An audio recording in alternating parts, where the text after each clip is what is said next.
Hello guys, welcome to my channel.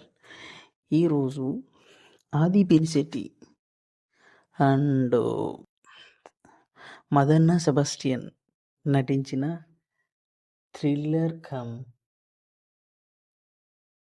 Finance crime and action movie అని చెప్పుకోవచ్చు. ఇది ఒక సింపుల్గా అతని మార్కెట్కు తగ్గ మూవీ తీయడం నిజంగా థ్రిల్లింగ్ అనిపించింది నాకు కూడా.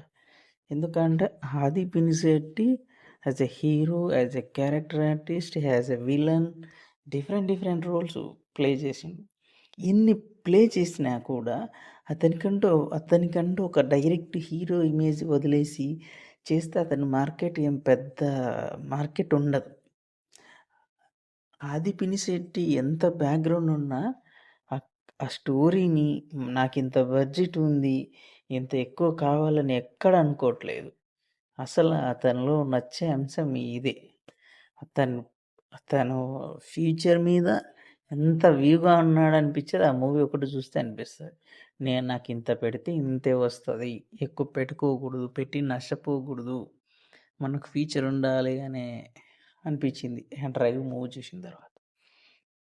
ఇంకా స్టోరీలోకి వెళ్తే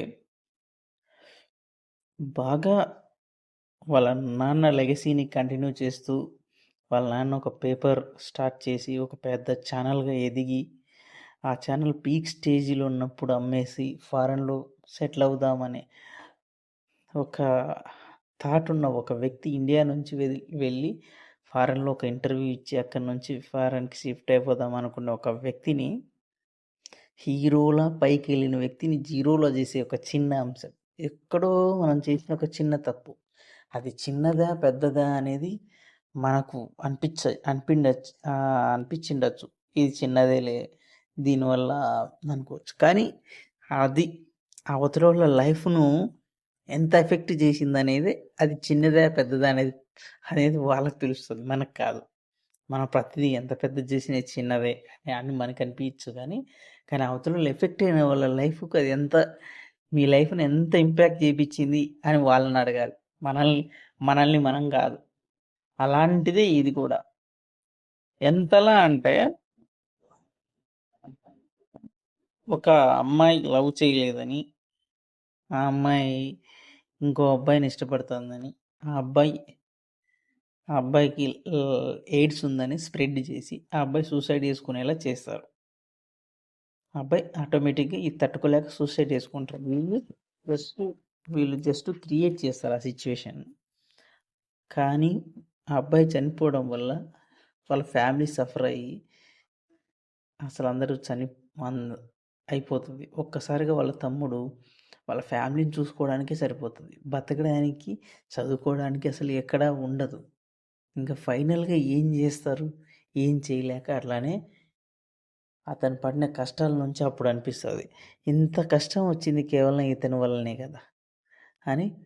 బాగా పీక్ స్టేజ్కి వెళ్ళిన తర్వాత ఎవరైతే వాళ్ళ ఇద్దరు ఫ్రెండ్స్ ఉంటారో ఇద్దరిని చంపేసి ఫైనల్గా ఇతన్ని జీరో చేసి ఫ్యామిలీ దగ్గర, మనీ దగ్గర, ఇంకా ఇండియాకి వస్తే ఇతనికి ఉన్న డబ్బు పవర్తో ఎలా తప్పించుకుంటాడు అనే అనే దాని మీద అమెరికాలో అతన్ని తెలివిగా బ్లాక్ చేసి 20 ఏళ్ళు జైలు శిక్ష పడేలా ప్లాన్ చేస్తాడు.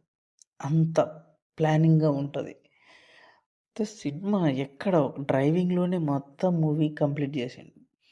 సినిమా తక్కువ ఖర్చు పెట్టిన ఆ రిచ్ వాల్యూస్, ఆ ప్రొడక్షన్ వాల్యూ చూస్తే అర్థమైపోతుంది. హీరో టేకింగ్, డైరెక్షన్ టేకింగ్, అసలు ఖర్చును ఓన్లీ హీరో మీదనే పెట్టేసి అసలు వాళ్ళ ఫ్రెండ్స్ను, వాళ్ళ స్కూల్ను, జస్ట్ సింపుల్ థింగ్స్ను అలా కవర్ చేసేసి అవన్నీ జస్ట్ 2-3 షాట్లలో కంప్లీట్, బయట తీసినట్టు 2-3 షాట్లలో కంప్లీట్ చేసేసి ఇక్కడ మాత్రం హీరోని మాత్రం కవర్ చేసుకుంటూ వెళ్ళిపోతే చాలు అన్నట్టుగా ప్లాన్ చేసి చాలా తక్కువ డబ్బులతో హీరోకు అసలు ఎవరు అనేది లేకుండా చాలా తక్కువతో జస్ట్ వీడియో కాన్ఫరెన్స్లో అవి ఇవి చేసేసి ఎంత తక్కువ ఖర్చు అయితే అంత తక్కువ ఖర్చుతో అసలు టీం కూడా వెళ్ళిందా లేదా అనిపించేలా ఉంది నాకైతే. డైరెక్టర్ హీరో పోయి చేసుకొనొచ్చాడేమో అనిపిచ్చింది. అంత అంతలా తీసిండు. అంత ప్రొడక్షన్ వాల్యూస్ గూడా ఉన్నాయి. మొత్తానికి ఒక లో బడ్జెట్‌లో మంచి థ్రిల్లర్ మూవీ అందించిండనే జెప్పాలి. ఈరోజు తెలుగు, హిందీలో రిలీజ్ అయ్యి రన్ అవుతుందంటే నిజంగా ఆ థ్రిల్లింగే మనల్ని అనిపిస్తది. ఇప్పటి వరకు చూడనట్లయితే ఒక లో బడ్జెట్ మూవీ, మంచి ప్రొడక్షన్ వాల్యూస్ ఉన్న మూవీ తప్పక చూడండి 'డ్రైవ్'.